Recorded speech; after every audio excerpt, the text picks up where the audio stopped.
Hi, we're Meeting in the Middle. I'm Nicole Roth. And I'm Hannah Mosher. We are so excited to bring you week 4, wrapping up our series, A Cup of Sugar. We want to remind you to like our video, subscribe to our channel, and hit that notifications bell so you don't miss an episode. And please share with your friends or strangers. Now you've left me with nothing to say. Yep. Well, you can start. Good. So in the previous weeks of this series, we talked about how to minister to your circles, starting with your innermost circle, also known as your inner circle, moving into your community, and then your country, and now we are into the world. Doesn't get much bigger than that. Well, it does, but not that you can actually witness to. Sure. That we know of. Yeah. What was your favorite part of this series? Mine? I really like talking about our inner circle. But honestly, I think what we're about to talk today is going to be just like super cohesive and short and sweet and really wraps everything up that I really think today might be my favorite after we're done talking. I know. I guess we'll find out. Mm-hmm. But I agree. The inner circle was my favorite. Yeah, I think it's just because it's so tangible. It's tangible and it's so exclusive. Yeah. And it's like yours. Yeah. Like everything so else maybe that was a little selfish to think like that. I don't know, but yeah. So we've just established we're bad people. Yeah. And that's okay. Yeah. So moving into the world, like Nicole said, we're kind of simplifying things today, I guess. We're not diving into like a ton of scripture and breaking down the Greek wordage and everything. Wrapping it all up. I want to wrap it all. Yeah, we're wrapping it up, and this is the big stuff, because when it comes down to the world and what we have to share with you today, like, it is the message of the gospel. And so I just want to review that God created the world, and he did it with enough love to give us free will. Then we took advantage of that and we fell into sin. Adam and Eve. Seriously, I curse Eve all the time. At least once a month. Good. Fair. So God created the world, gave us free will. We took advantage of it, fell into sin.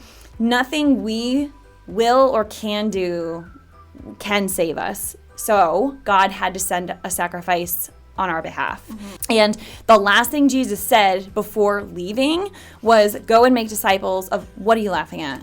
I'm laughing at Eric's joke.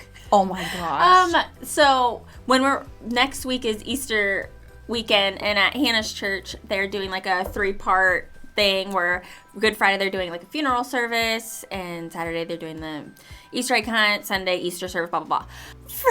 Not gonna plug that at all. We're just gonna tell you real quick. Friday, no details whatsoever. Their service is like a funeral service for Jesus, and Eric's doing it. Yep. Go ahead, you tell the joke. It's like I have to bother to do a funeral service for a guy who didn't even stay dead. This is really funny.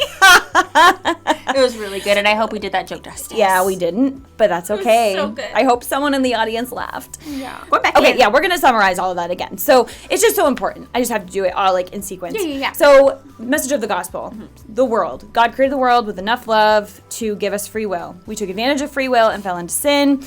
Nothing we can do on our own can save us, so God had to send a sacrifice on our behalf. That was Jesus dying on the cross so that he could resurrect and set forth the path for us to resurrect one day.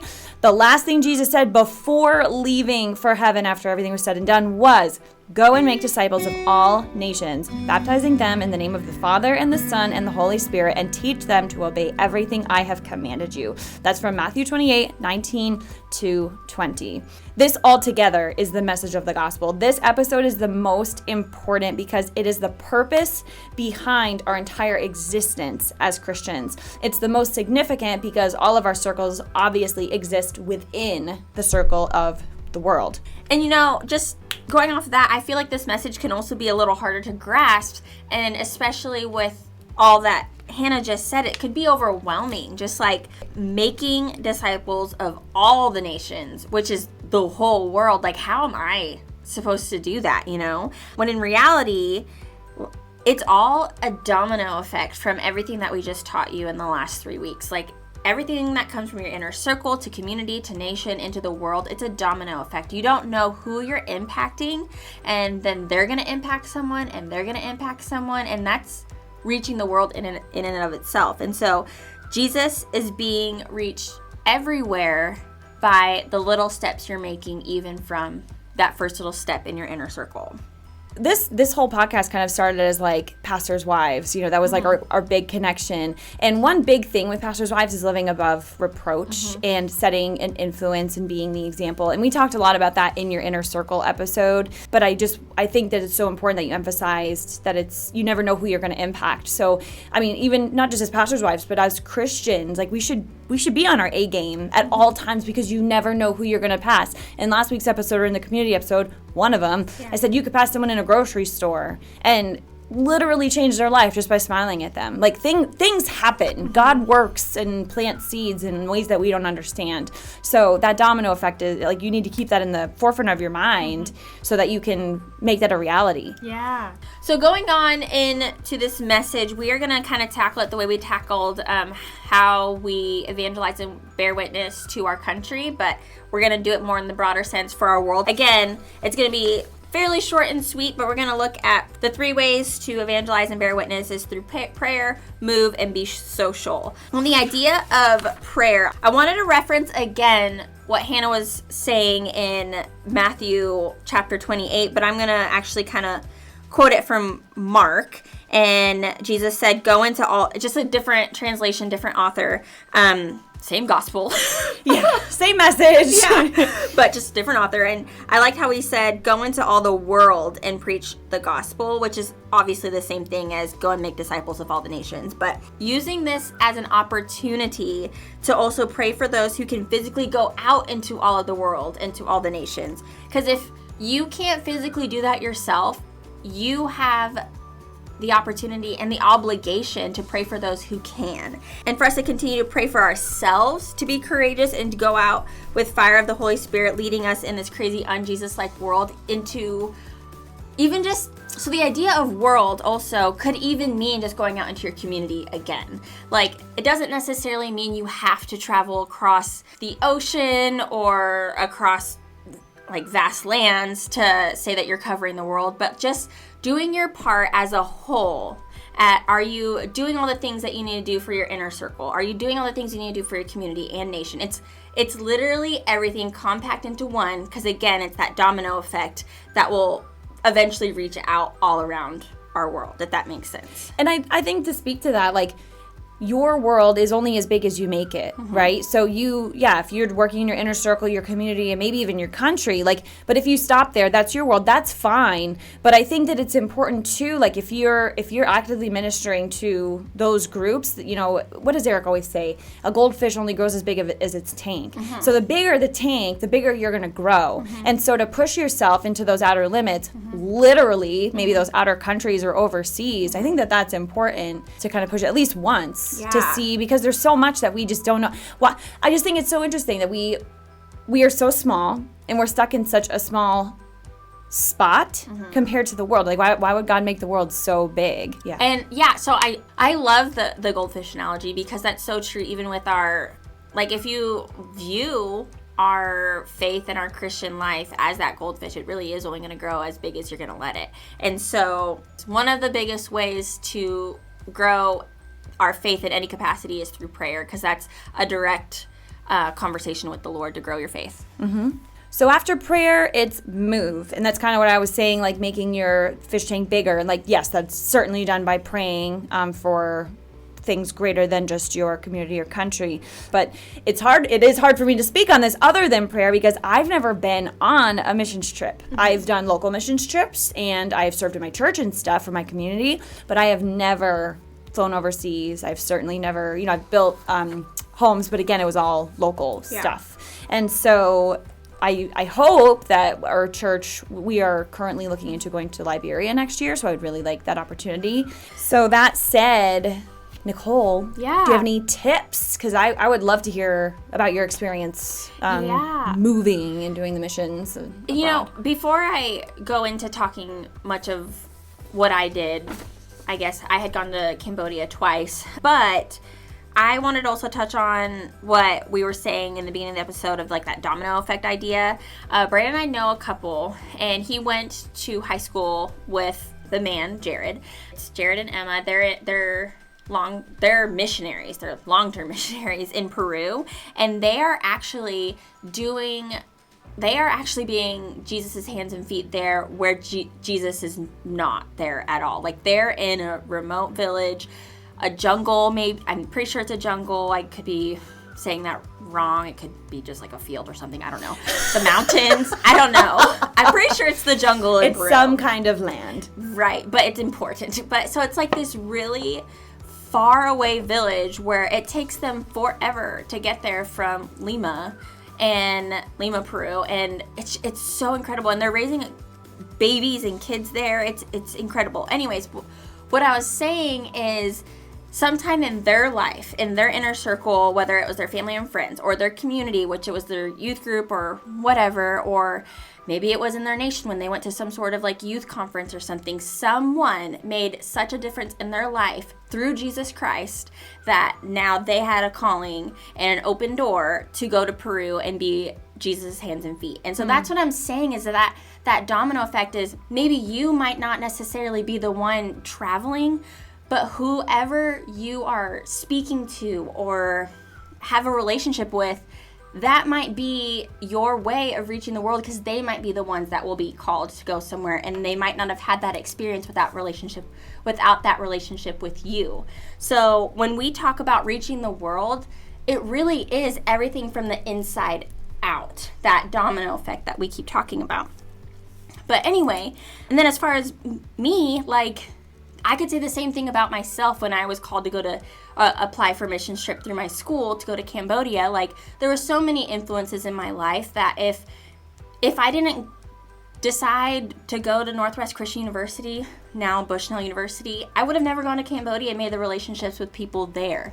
And so I guess I can talk about that a little bit. The first time I went to Cambodia was for 3 weeks with the university that I attended, and we worked with Agape International Mission, which is an organization who works with rescuing, restoring, and reintegrating women who have been trafficked in Cambodia. So, like, they rescue women. So they are the only NGO. Well, okay, at the time, I don't know if things have changed in the last 7 years, but at the time, they're the only NGO with a SWAT team that can arrest. And so they went into brothels, KTVs, which are karaoke bars, and they would rescue women from being trafficked. They would restore them in their restoration facilities and give them an education. And the goal is to reintegrate the women back into their families, because a lot of the times it's their families or their own mothers who are trafficking them so that they can make a living. So there's so many layers to this, and I would love to spend more time talking about the difference between human trafficking, like international human trafficking, and human trafficking in our nation. And this is a huge passion for me. And so today's not that day, but like that's like kind of like the overall mission that we did there. And again, I said this like a couple weeks ago, this short-term mission was a lot of me learning. Like, I'm sure I might have, and I did make a difference in some way, but a lot of it was me taking it in and learning what was going on and how can I help this organization who is doing the dirty work, and how can I bring that information back here and kind of light that fire here of what Jesus is doing everywhere else. Because a lot of times we have blinders in our very comfortable lifestyle here that we don't really see how the depth and the layers that Jesus Christ is doing elsewhere, if that makes sense. So it's almost like reverse missions. Yes. So that's kind of what I was thinking of along this topic of like making a move around the world. It's like move to reach those around you from the inside out, because there's that domino effect that goes elsewhere.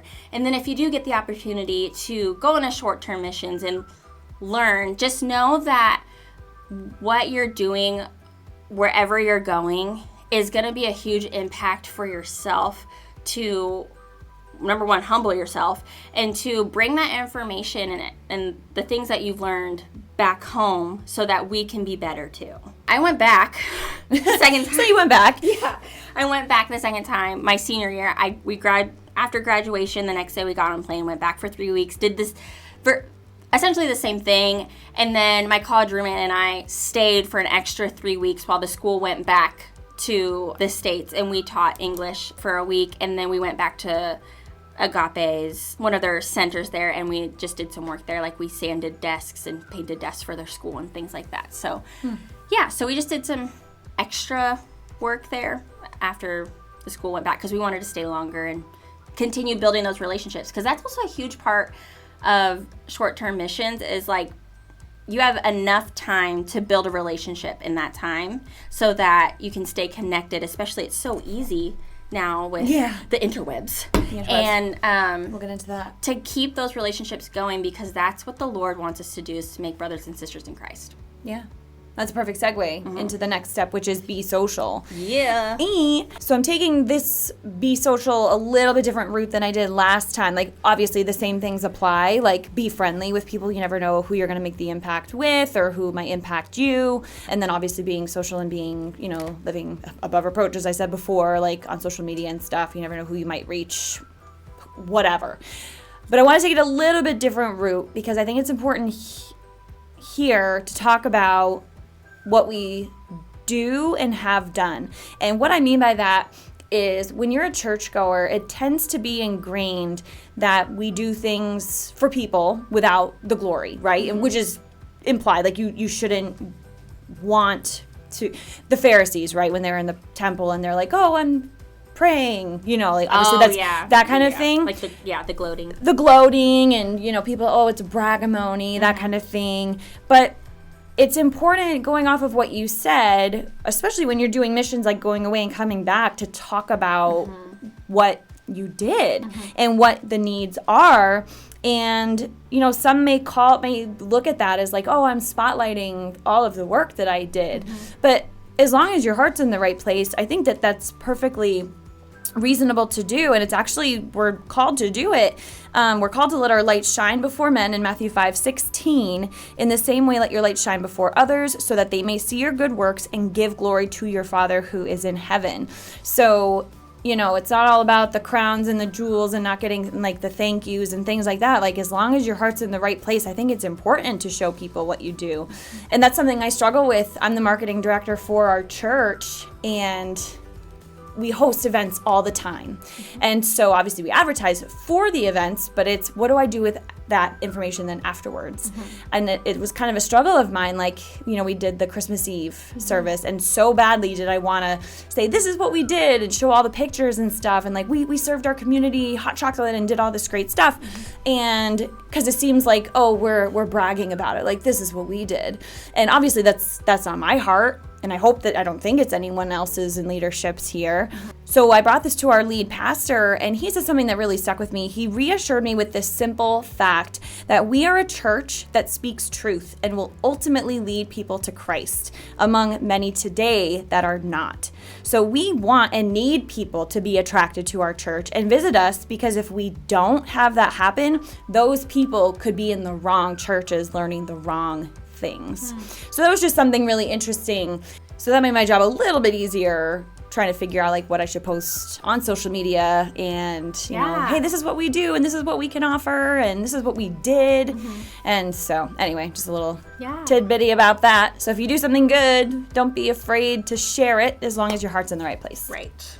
So to wrap this series up, we wanted to remind you of one of the main things that we've been saying in each of these episodes of this series is the task of bearing witness is to make visible what is otherwise invisible to us.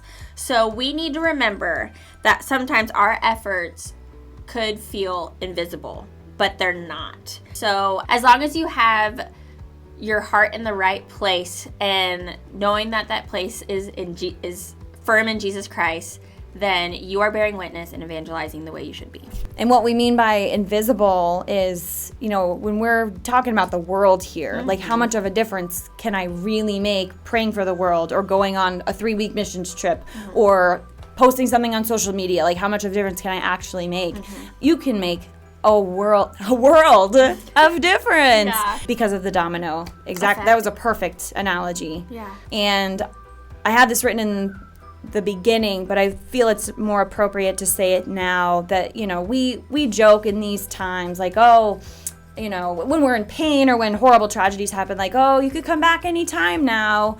But that's just not the point. The work is to be done until he comes back, and it is urgent, and he needs our help. There are people dying and going to hell, and not because of a pandemic, and not because of a presidential election, or not because of these protests, but there are people dying and going to hell because of a sin problem. And we have all of the tools. Everything that we've covered in the last 4 weeks can save these people.